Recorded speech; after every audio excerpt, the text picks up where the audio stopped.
Bonjour, bienvenue dans ce tutoriel cours d'Excel niveau 1 TP10.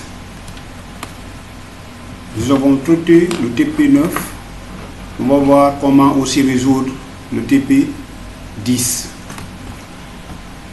Objectif de cette partie est de calculer la moyenne sans utiliser les coefficients.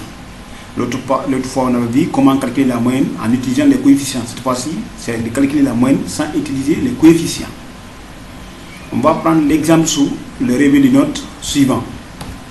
Nous avons les numéros, prénom et nom. Le premier trimestre, l'élève a eu note 1, note 2. Deuxième trimestre, il a eu encore note 1, note 2. Ça fait 4 notes. On va faire le total des notes, faire la moyenne, faire l'observation et faire l'oral. Ok. Nous revenons sur la feuille d'Excel. Nous avons notre tableau. Ici, numéro, prénom et nom. Premier trimestre avec les 10 notes. Deuxième trimestre avec les 10 notes. On fera le total, moyenne, observation et l'oral. Ok.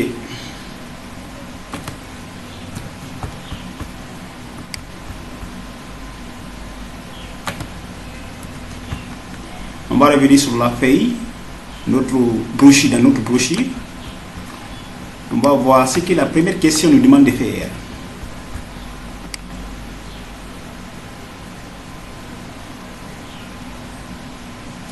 La première question, j'espère que ça va être de saisir le tableau.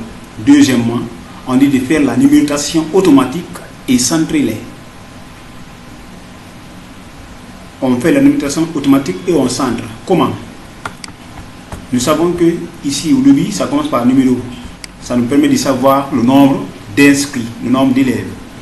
Donc, pour faire la numérotation automatique ici, c'est pas de faire 1, taper entrée, 2, 3 jusqu'à la fin. Ça prend du temps. Alors, s'il y a 500 élèves, il va prendre beaucoup de temps. Le mieux est de faire quoi? Avec Excel, mettez le premier numéro 1, tapez entrée, numéro 2, vous sélectionnez les deux là, les deux chiffres 1 et 2, vous sélectionnez les deux, vous incrémentez.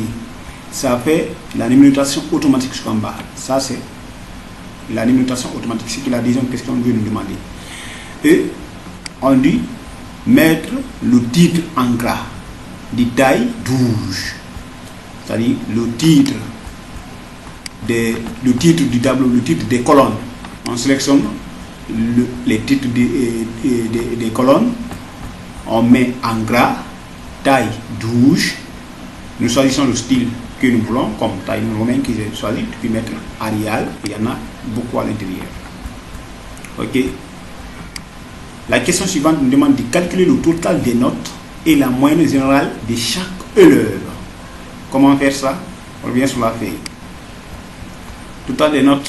Pour calculer le total des notes, on se pointe sur la première cellule pour le premier élève, la première ligne de données.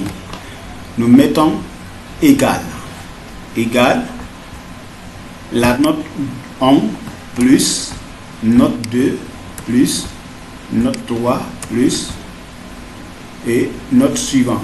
Je n'ai pas écarté ici, c'est pourquoi la formule s'est régulée pour masquer. Alors je dois effacer. C'est pourquoi si la cellule est petite, il faut écarter un peu. J'écarte un peu pour ne pas que la forme se recule et masque la dernière donnée. Je reprends égal note 1 plus note 2 plus note 3 plus note 4. Je tape entrée. La réponse est venue. Après j'incrémente. Ou bien de toute façon, je pouvais faire quoi?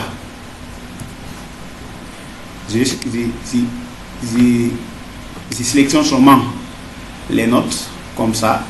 Je viens sur groupe édition, onglet accueil, groupe édition, somme. La réponse est venue et j'incrémente pour tout le reste. Voilà, ce que cette partie nous demandait faire. Total des notes, c'est ça le total des notes. On continue sur la question. La quatrième question, troisième question. Ok, c'est ça, la troisième question, c'est de calculer le total des notes et la moyenne générale de chaque élève. Voilà. On va calculer la moyenne encore pour les élèves. On a calculé le total des notes, on va calculer la moyenne pour les élèves. Ok, nous revenons sur la feuille d'Excel. On met égal, pour calculer la moyenne, on met égal. Nous envoyons la fonction. Ok, on met égal. Nous prenons le total parce qu'on a le total. Nous avons le total, on clique sur le total. Le total là maintenant va être divisé par 4 parce qu'il y a 4 notes. 1, 2, 3, 4. Le total va être divisé par 4. On met 4, on tape André. Et là, on incrémente ça. Cette partie, c'est comme ça qu'on calcule. Voilà, nous diminuons le nombre de volets après la virgule. 2 chiffres après la virgule, ça marche comme ça. Donc, c'est ce que la troisième question nous demande de faire. Total des notes et la moyenne générale de chaque élève. Bien.